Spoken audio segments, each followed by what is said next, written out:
بسم اللہ الرحمن الرحیم۔ السلام علیکم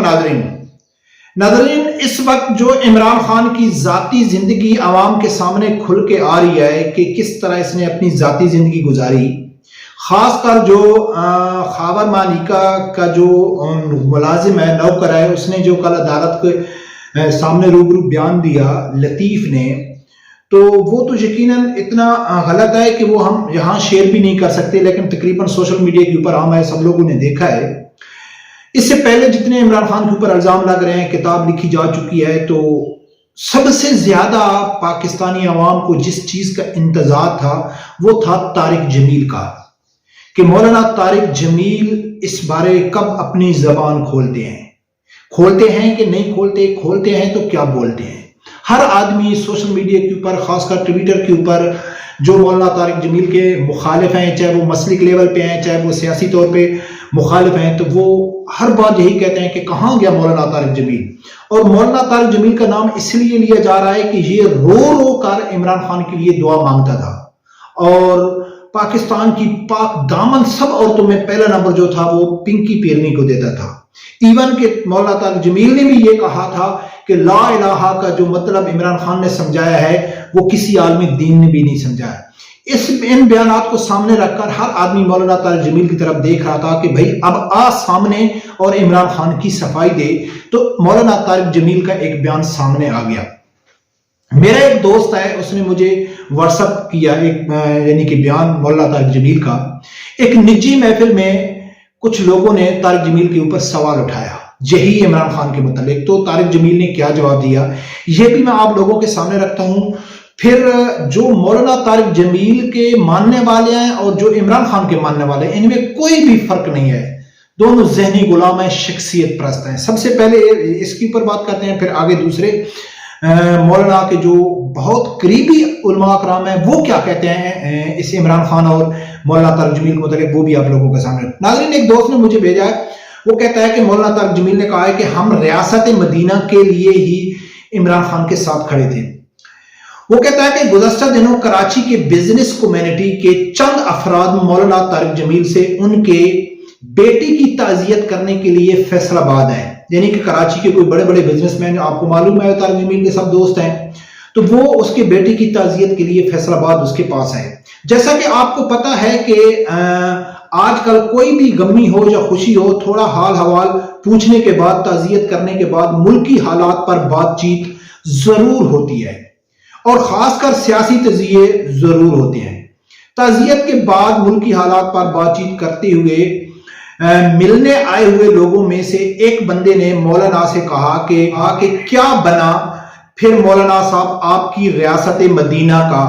مولانا صاحب سوال سن کر خاموش ہو گئے۔ وہ شخص پھر مولانا صاحب سے،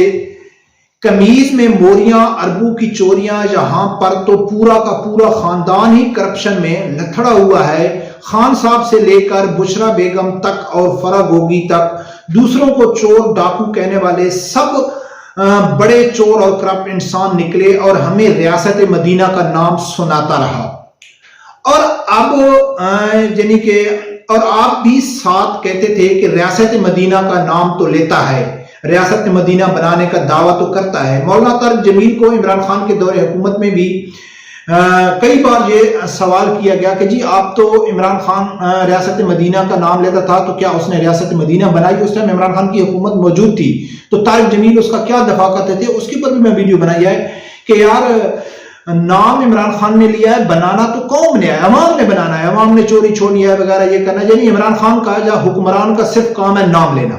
تو وہ صرف نام کی بنیاد پر طارق جمیل اس کو سپورٹ کرتے تھے۔ اور آپ بھی ساتھ کہتے تھے کہ ریاست مدینہ کا نام تو لیتا ہے، ریاست مدینہ بنانے کا دعویٰ تو کرتا ہے۔ وہ شخص مسلسل بولتا رہا اور مولانا صاحب خاموشی سے سنتے رہے، اور پھر اچانک پوری محفل میں سکون طاری ہو گیا اور سب لوگ مولانا کی طرف دیکھنے لگے۔ مولانا طارق جمیل کہتے ہیں کہ علامہ اقبال جو بہت بڑے مفکر تھے، وہ بھی مرزا احمد قادیانی کو نہ پہچان سکے اور بڑا نیک شخص سمجھتے تھے۔ بس ہمارے سے بھی ایسے ہی غلطی ہوئی ہے کہ ہم ریاست مدینہ کے لیے ایک شخص کو ساتھ کھڑے ہو گئے، اب دلوں کا حال تو ہم نہیں جانتے۔ یہ ساری روایات ملاقات کرنے والوں میں سے ایک شخص نے سنائی اور اس کا یہ کہنا تھا کہ مولانا صاحب ویسے بھی کسی کے خلاف بیان نہیں دیتے اور P T I social media کی وجہ سے وہ بھی مولانا صاحب سے سچائیوں پر پردہ ڈالتے ہیں، کیونکہ جب مولانا صاحب میاں نواز شریف کی بیگم کے جنازے پر گئے تو P T I social media نے ان کا کیا حال کیا تھا۔ تو ناظرین اس کا کہنے کا مقصد یہ تھا کہ مولانا طارق جمیل کے پاس بہت سارے اور بھی ثبوت ہیں اور وہ سمجھ بھی چکا ہے، لیکن پی ٹی آئی کے چھترول کی وجہ سے کہ پی ٹی آئی کی جو سپورٹر ہیں وہ میری چھترول کریں گے، اس لیے وہ میڈیا میں آ کے بیان نہیں دیتے۔ اب ناظرین اس پوری تحریر میں مولانا طارق جمیل نے کیا ہے کہ میں اس کو پہچان نہیں سکا، کہ ہم دلوں کے حال تو نہیں جانتے لیکن اب تو پہچان چکا ہے نا، لیکن اس کا بیان نہیں آ رہا ہے۔ اب دوسرا ایک اور شخص ہے، اس نے مولانا طارق جمیل کے بہت ہی قریبی دوستوں کے سامنے یہ سوال کیا کہ بھئی مولانا طارق جمیل کو تو اب عمران خان کی اصلیت کا پتہ چل چکا ہے، پنکی پیرنی اب جنہی کے نئے جو کارنامے سامنے آ رہے ہیں، تو مولانا طارق جمیل کا کیا کہنا ہے اس کے متعلق؟ تو وہ جو مولانا طارق جمیل کے قریبی دوست تھے انہوں نے کہا ہے جس طرح جو تھی جواب دیتے انہوں نے اسی طرح جواب دیا۔ انہوں نے مولانا کا دفاع کیا کہ جس ٹائم مولانا نے بیان دیا تھا اس ٹائم مولانا کو پتہ نہیں تھا کہ پنکی کیا ہے اور عمران خان کیا ہے۔ تو وہ کہتا ہے کہ میں نے ان کے دوستوں سے یہ سوال دہرایا کہ بھائی اب تو پتہ چل گیا ہے نا، اب تو معلوم ہے، یا تو اب آ کے عمران خان کا دفاع کریں، اگر دفاع نہیں کرتے تو اس کو حقیقت کا پتہ چل گیا ہے۔ تو جب حقیقت کا پتہ چل گیا ہے تو اب میڈیا میں سامنے آ کے اپنا ویڈیو بیان جاری کیوں نہیں کرتے؟ تو وہ کہتا ہے کہ جو مولانا طارق جمیل کے دوست ساتھی تھے ان کے پاس کوئی جواب نہیں تھا، وہ خاموش ہو گئے۔ ناظرین اس رانگ نمبر کی پہلے بھی میں کئی ویڈیو بنا چکا ہوں، کئی دوست مجھے کہتے بھی ہیں کہ یار اس کے اوپر کم ویڈیو بنایا کرو، لیکن یہ بہت بڑا رانگ نمبر ہے کہ آج سے کوئی 5-6 سال پہلے اسی شخص نے، اب میں ان کے جو ماننے والے ہیں نا ان کی جہلیت بھی میں آپ لوگوں کے سامنے رکھتا ہوں اور پی ٹی آئی کی جو ہے ان کی جہلیت، اس میں کوئی فرق نہیں ہے۔ مولانا طارق جمیل کا ابھی میں اس کے اوپر پوری ڈیٹیل سے ویڈیو بنائی ہے، میرے چینل پہ پڑی ہے، لیکن میں تھوڑا آپ کو یاد دہانی کرا دوں کہ وہ کم از کم 10-12 سال پہلے کی بات ہے کہ مولانا طارق جمیل نے ایک بیان دیا تھا کہ نعوذ باللہ صحابہ اکرام کو سب صحابہ اکرام کو کافر کہنے والا آدمی بھی کافر نہیں ہوتا، یہ ہمارے اکابرین کی کتابوں میں لکھا ہوا ہے۔ یہ طارق جمیل کا بیان تھا۔ جب طارق جمیل نے یہ بیان دیا تو سب سے پہلے الحمدللہ بریلوی عقیدہ رکھنے والے علماء کرام نے اس کے اوپر فتویٰ لگایا اور اس کو گمراہ کن مولوی قرار دے دیا، لیکن وہ فتویٰ اور جو بریلوی حضرات کی طرف سے جو چھترول ہے وہ تقریباً 3 سال سوشل میڈیا کے اوپر جاری رہی، لیکن طارق جمیل نے کوئی جواب نہیں دیا، کوئی صفائی نہیں دی، کوئی نہیں کیا۔ پھر یہ مولانا طارق جمیل کا بیان گیا مولانا توصیف رحمان کے پاس سعودیہ میں، تو اس نے جب مولانا طارق جمیل کی چھترول کی، یہ اس وقت کی بات ہے کہ اس ٹائم سعودیہ میں تبلیغی جماعت کے اوپر پابندی نہیں لگی تھی، یہ جاتے تھے، ان کو ویزے بھی ملتے تھے، پروٹوکول بھی ملتا تھا، سب کچھ ملتا تھا، پیسہ بھی ملتا تھا۔ تو جب سعودیہ والوں نے کیا تو پھر طارق جمیل نے آ کے اپنا ایک ویڈیو بیان جاری کیا تھا، اور وہ ویڈیو بیان جاری کر کے ہی وہ علماء دیوبند کے جتنے بھی اکابرین تھے ان سب کو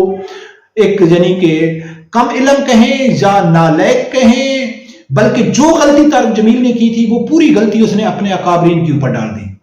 جیسا کہ پہلے بیان میں اس نے کہا تھا نا کہ سب صحابہ کرام کو نعوذ باللہ کافر کہنے والا کوئی کافر نہیں ہوتا ہے، یہ ہمارے اکابرین کی کتابوں میں لکھا ہوا ہے۔ پھر جب اس کی صفائی کا وقت آیا تو اس نے کیا کہا ہے کہ میں گناہگار شخص ہوں، مجھے علم نہیں تھا، مجھے تا پورا وہ نہیں تھا، غلطی کسی سے بھی ہو سکتی ہے، یعنی کہ 35 سال سے یہ تبلیغ کر رہا ہے لیکن اس کو یہ علم نہیں تھا کہ صحابہ کرام کو نعوذ باللہ کافر کہنے سے کوئی کافر، وہ بھی سب صحابہ کرام کو، سب صحابہ کرام کے اوپر اگر کوئی آدمی ایسے جرح کرتا ہے تو پھر قرآن ہمارے تک کیسے پہنچا ہے؟ تو اس نے کیا کہا کہ یہ پتلی گلی سے نکل گیا تھا، یہ کہتا تھا کہ بھئی میں معافی مانگتا ہوں، میں اللہ سے معافی مانگتا ہوں، مجھے علم نہیں تھا، مجھ سے غلطی ہو گئی، لہٰذا میں معافی مانگتا ہوں، اللہ تعالیٰ معافی دینے والا ہے، سب صحابہ کرام کو کافر کہنے والا شخص کافر ہوتا ہے۔ یہ اس کی صفائی تھی، لیکن اس نے جو کہا تھا نا کہ ہمارے اکابرین کی کتابوں میں، مجھے معلوم ہے ان کے کوئی ایک عالم ہے، ابھی میرے کو یاد نہیں آ رہا ہے، ان کی کتابوں میں لکھا ہوا ہے، فتاویٰ میں لکھا ہوا ہے کہ کوئی بھی نعوذ باللہ کا صحابہ کرام کو کافر کہتا ہے تو وہ کافر نہیں ہوتا ہے۔ تو اس نے اپنی جان تو چھڑا دی لیکن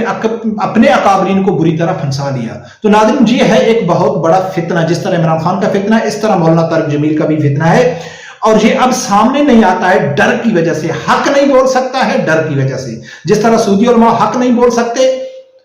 حکومت کے ڈر کی وجہ سے، اس طرح طارق جمیل اب پی ٹی آئی یوتھیوں کے ڈر کی وجہ سے اس کو سب معلوم پڑ گیا عمران خان کی اصلیت کا، لیکن وہ سامنے بیان آ کے نہیں دیتے کہ اس کے ساتھ جو ہونا ہے وہ دنیا نے دیکھنا ہے۔ رب پروردگار سے یہی دعا ہے، اللہ تعالیٰ میرے سمیت ہر آدمی کو حق سچ سننے کی اور اس کے ساتھ کھڑے ہونے کی توفیق عطا فرمائے۔